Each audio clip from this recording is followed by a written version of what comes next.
प्यारे बच्चों, आज हम लोग कक्षा 10 सामाजिक विज्ञान अथवा सामाजिक विषय के अंतर्गत संसाधन एवं संसाधनों के विकास नामक पाठ में मृदा संसाधन के बारे में अध्ययन करेंगे। मृदा संसाधन का आशय जो जिन मिट्टी का प्रयोग करके हम अपने उत्पादन का कार्य करते हैं, तो इसलिए इसे मिट्टी को जो है मृदा संसाधन से कहा जाता है। अथवा मिट्टी का उपयोग करके उस पर जुताई, गुड़ाई, बुआई आदि करके जो कृषि उत्पादन का कार्य, मत्स्य पालन का कार्य, पशुपालन का कार्य किया जाता है, तो इसलिए चूँकि उसका उपयोग किया जाता है, इसलिए जो है इसे मृदा संसाधन कहते हैं। मृदा कई प्रकार के होते हैं, तो मृदा संसाधन का वर्गीकरण अथवा मृदा का वर्गीकरण, मृदा का वर्गीकरण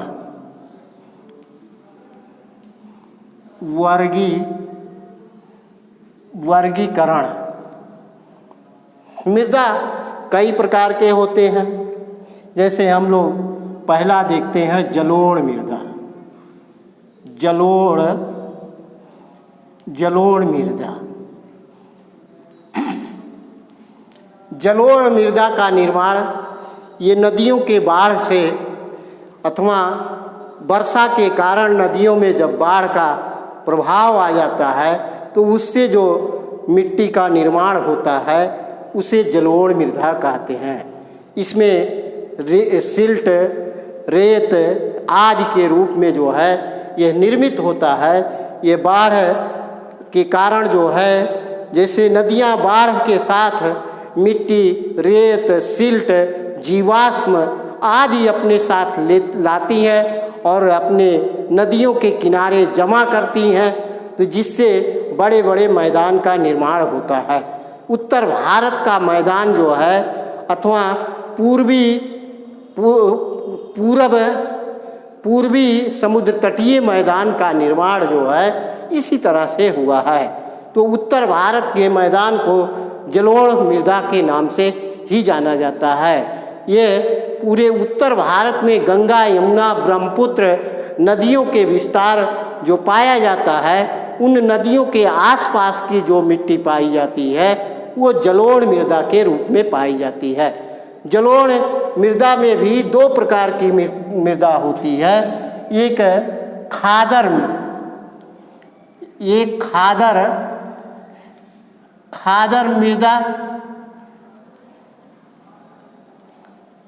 मृदा, दूसरा बांगर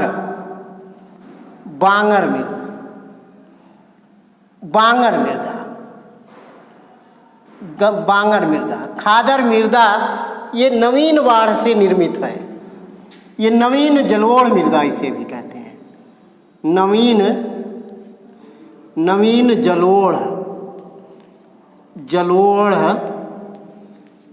जलोढ़ मृदा के नाम से जाना जाता है। नवीन जलोढ़, और ये पुराना जलोढ़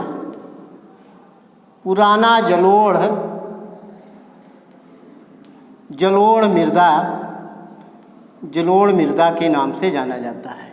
क्योंकि ये नया जल्द ही अथवा तत्कालीन बाढ़ से, जो नदियों के बाढ़ से निर्मित मैदान को जो है खादर मृदा के नाम से जाना जाता है।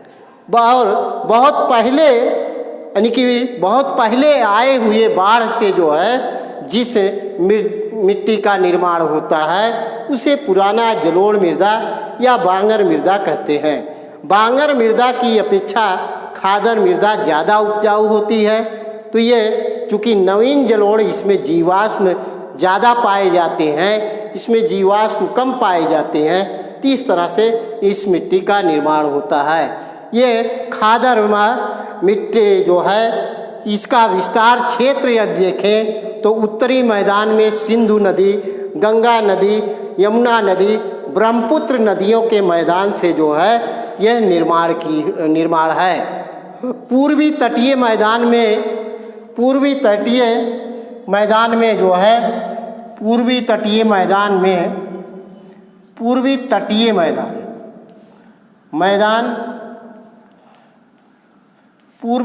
मैदान और उत्तर का विशाल मैदान, ये दो मैदान के रूप में जाने जाते हैं। पूर्वी तटीय मैदान, उत्तर का विशाल मैदान, उत्तर का विशाल मैदान, ये गंगा नदी,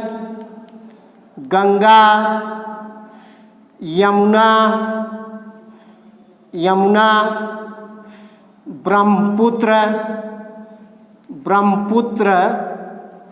ब्रह्मपुत्र नदी, सिंधु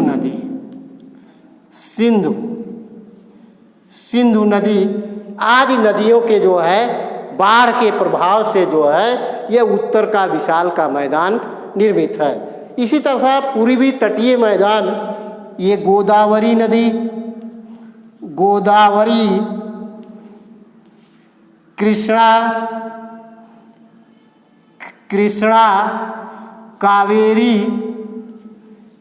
कावेरी आदि नदियों से जो है ये निर्मित पूर्वी तटीय मैदान जो दक्षिण भारत में पाया जाता है, तो इसका निर्माण ये पूर्वी तटीय मैदान के रूप में हुआ है। ये गोदावरी, कृष्णा और कावेरी नदियों के बाढ़ प्रभाव से जो है निर्मित है।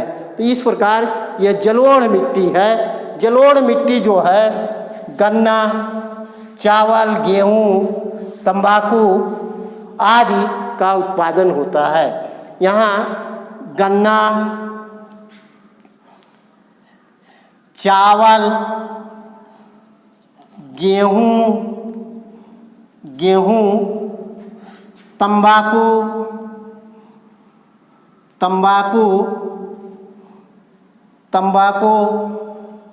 आदि साग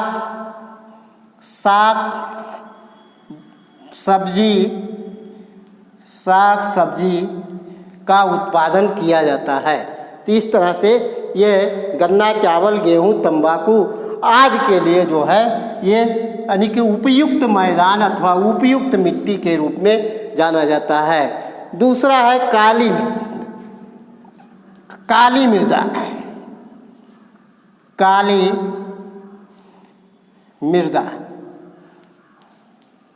काली मृदा ये ज्वालामुखी के विस्फोट से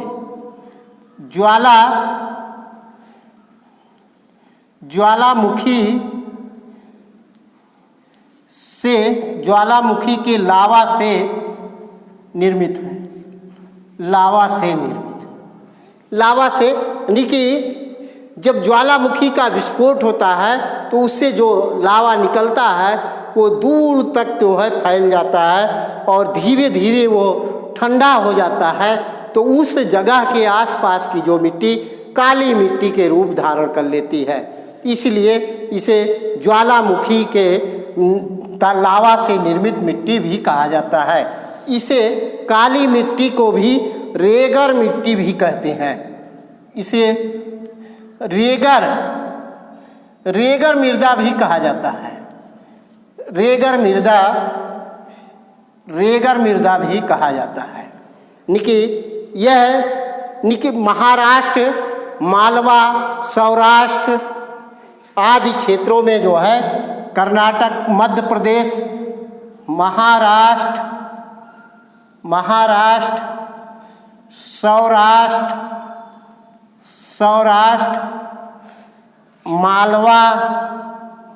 मालवा, मध्य प्रदेश आदि क्षेत्रों में ये विस्तार है, इसका विस्तार पाया जाता है। यह काली मिट्टी कपास के लिए उपयुक्त मानी जाती है। कपास के लिए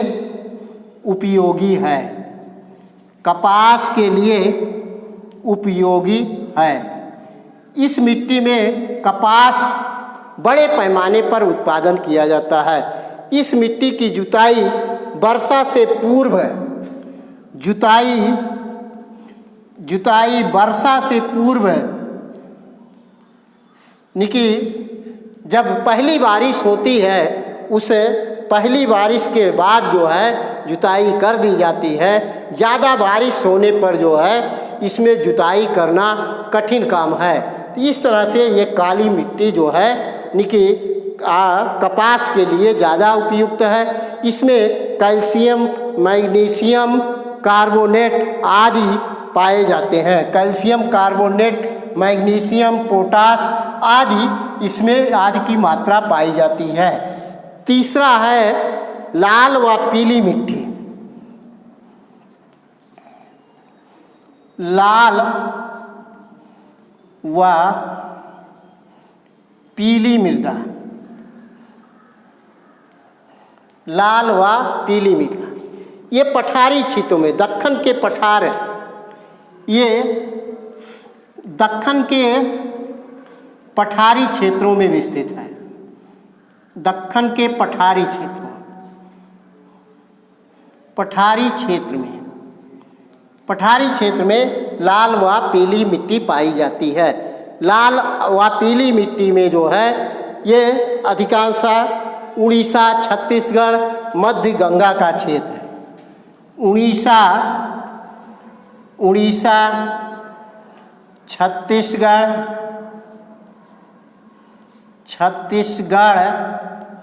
मध्य गंगा का क्षेत्र,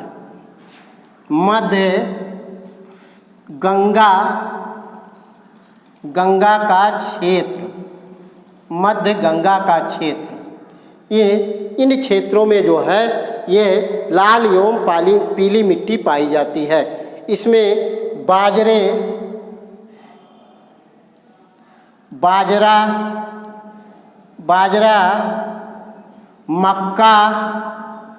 मक्का आदि मोटे अनाज के रूप में उत्पादन किए जाते हैं। मक्का और बाजरा के इस मिट्टी के लिए ज़्यादा उपयुक्त माना जाता है। ये लाल एवं पीली मिट्टी।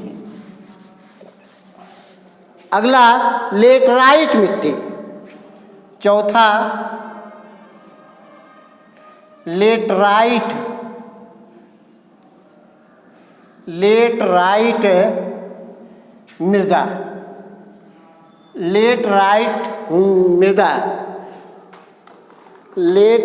मृदा। यह लेटराइट मृदा ये लेटराइट ग्रीक शब्द से बना हुआ है। ये ग्रीक शब्द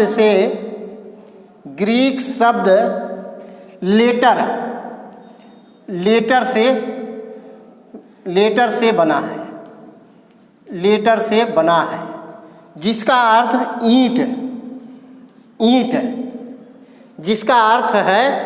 है। तो इस तरह से लेटराइट ग्रीक शब्द के लेटर से बना है, जिसका अर्थ ईंट। ये ईंट के कलर के जो है मिट्टी पाई जाती है। तो ये कंकरीली और पथरीली मिट्टी होती है। ये ज़्यादातर तो है महाराष्ट्र के पश्चिमी घाट, दक्षिणी राज्यों में इसका विस्तार पाया जाता है। बंगाल, कर्नाटक, केरल आदि राज्यों में लेटराइट मिट्टी पाई जाती है। लेटराइट मिट्टी ये काजू के लिए उपयुक्त है। काजू की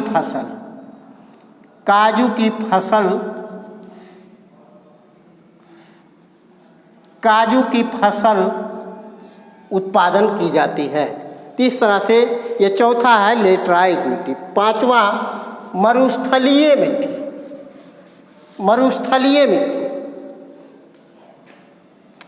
पांचवा मरुस्थलीय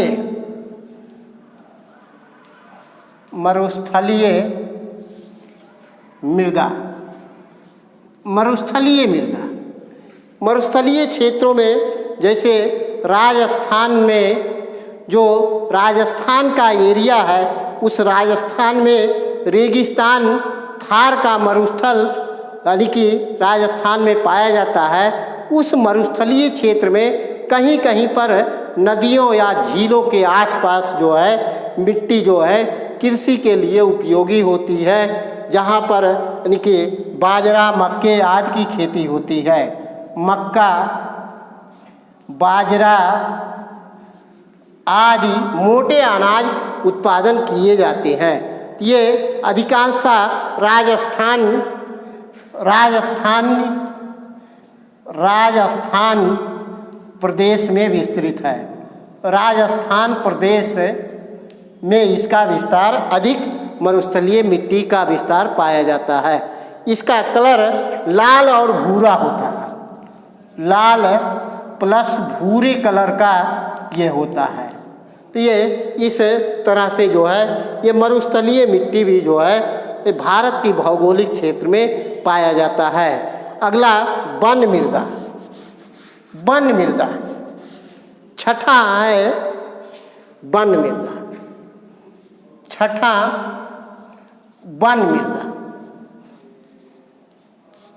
वन मृदा भारत में लगभग 23 से 24% भूभाग पर वन क्षेत्र पाया जाता है।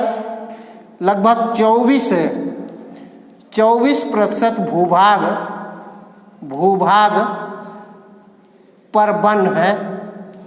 पर वन पाया जाता है। इस वनों के बीच में भी कुछ खेती का उत्पादन किया जाता है, जैसे चाय, कहवा आदि का उत्पादन किया जाता है। मध्य प्रदेश, दक्षिणी राज्यों में जो है इस वन विस्तार के ज़्यादा पाए जाते हैं। तो इस तरह से ये वन मृदा भी जो है हमारे लिए उपयोगी है। मृदा का वर्गीकरण एवं संरक्षण। मृदा का अपरदन एवं संरक्षण। मृदा का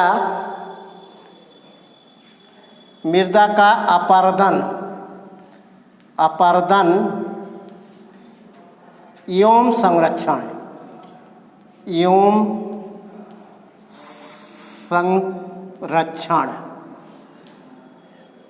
मृदा अपरदन का आशय मिट्टी के कटाव से है।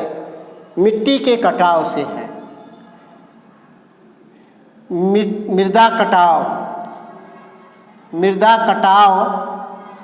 व क्षरण से है। ये वर्षा से, आंधी तूफान से या भूकंप आने से, ज्वालामुखी विस्फोट से आदि कारणों से जो है मृदा का अपरदन होता है। तो ये मृदा का अपरदन यानी कि प्रायः बाढ़ से होता है। नदियों के बाढ़ का जल जमाव इतना अधिक हो जाता है कि जो कृषि योग्य भूमि होते हैं उस पर रेत व सिल्ट जमा हो जाते हैं, जिससे उस पर कृषि उत्पादन करना मुश्किल हो जाता है।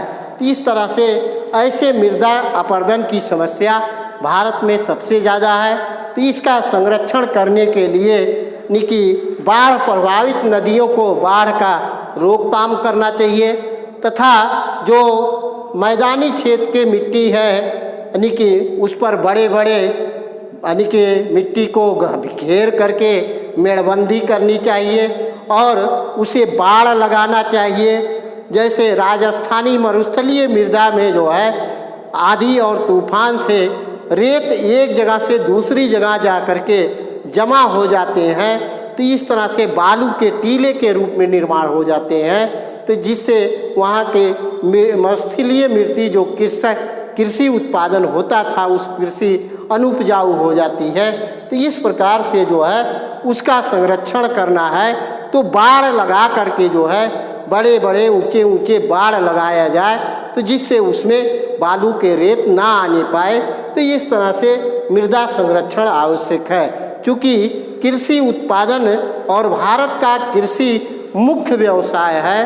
भारत की लगभग 2/3 से अधिक जनसंख्या कृषि से ही जीविकोपार्जन करती है, इसलिए मृदा का संरक्षण करना आवश्यक है। तो अधिक से अधिक पेड़ वृक्षारोपण अधिक से अधिक किया जाए तो बाढ़ प्रभाव को रोका जा सकता है। तो इससे मृदा का कटाव कम होगा। तो इस प्रकार से जो है यानी कि मृदा का अपर्दन अथवा मृदा के संरक्षण किया जा सकता है। तो आज यह संसाधन एवं संसाधनों का विकास नाम का पाठ समाप्त हुआ। अगला पाठ अगले दिन आपको बताया जाएगा। इस वीडियो को अधिक से अधिक देखें। धन्यवाद।